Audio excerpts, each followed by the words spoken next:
Maleficent is clearly and undeniably a villain in Disney's Sleeping Beauty. Or is she? I'm going to make my best case, or cases, for Maleficent not being a villain. And at the end, you'll probably agree at the very least that she is a misunderstood Disney villain.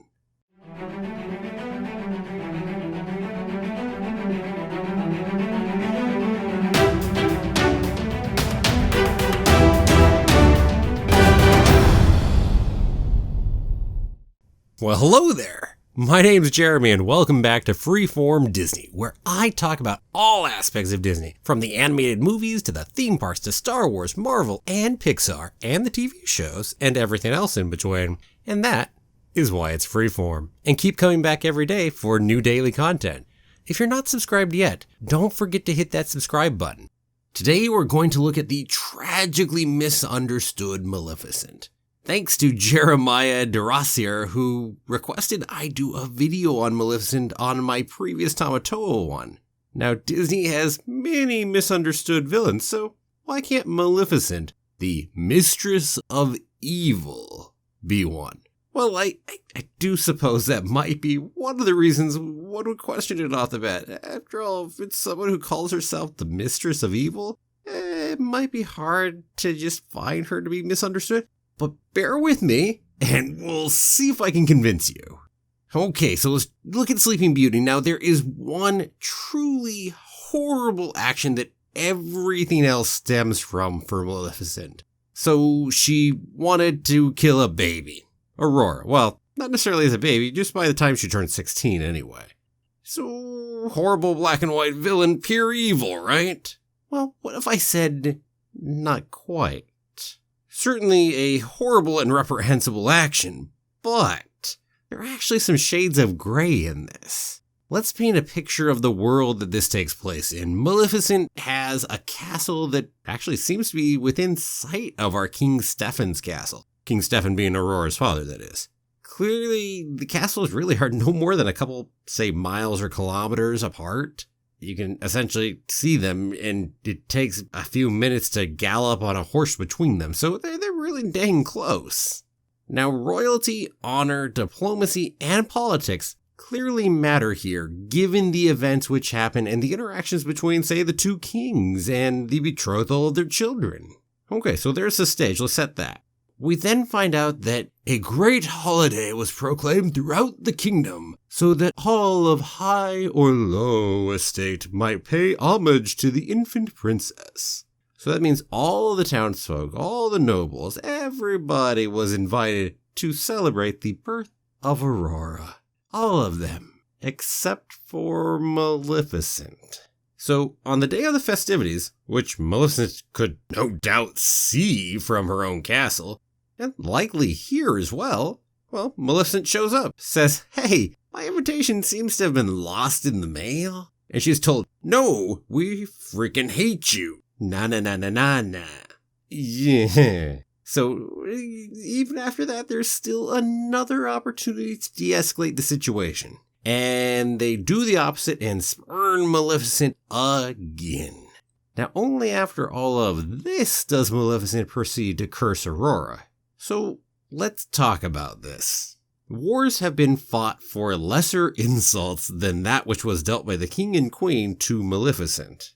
Now you say, well, it's Merryweather who said it.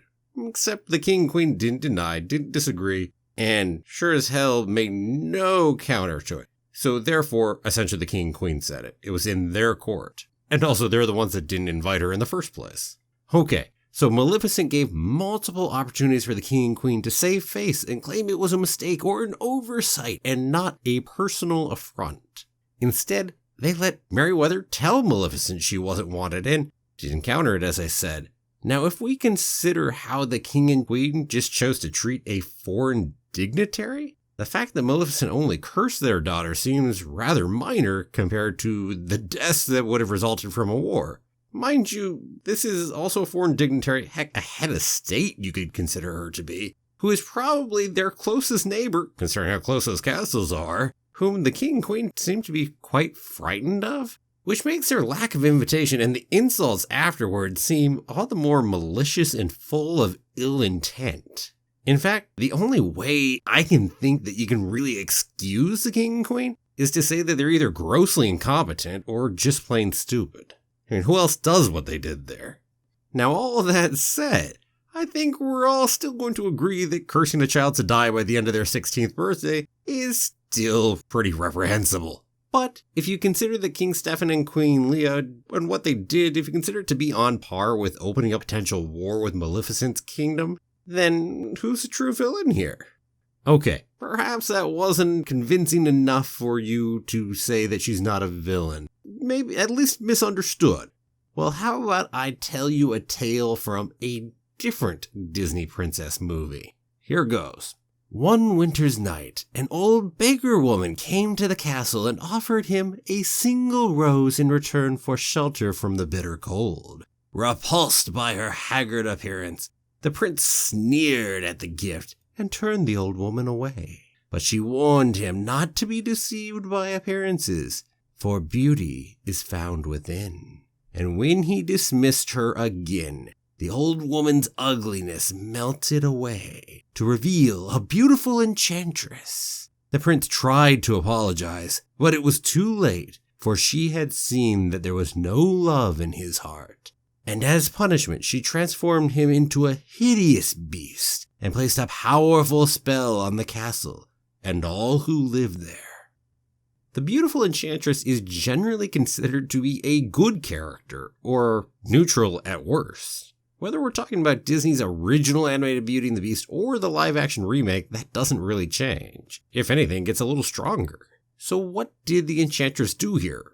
For the slight she was given, she turns the prince into a beast for years, and potentially the rest of his life.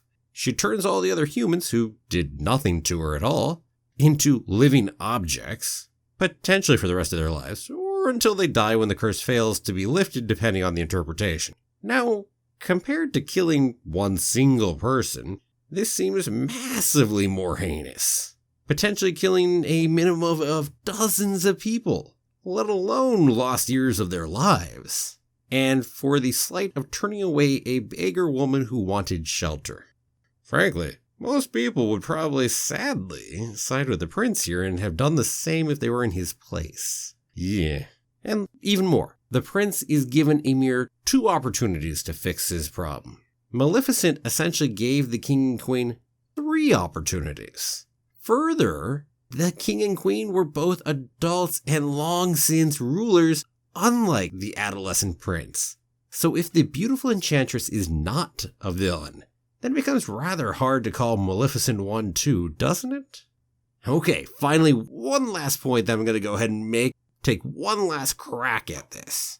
Let's say this. Who is telling the story? They often say that history is written by the winners, and, well, we know that our knowledge of the past is quite often slanted and portrays certain members to be far more evil or far more good than they actually were. Here in Sleeping Beauty, the story we see is very clearly narrated and told via a book. So this tells us that we are seeing someone else's account of the past rather than the actual past itself.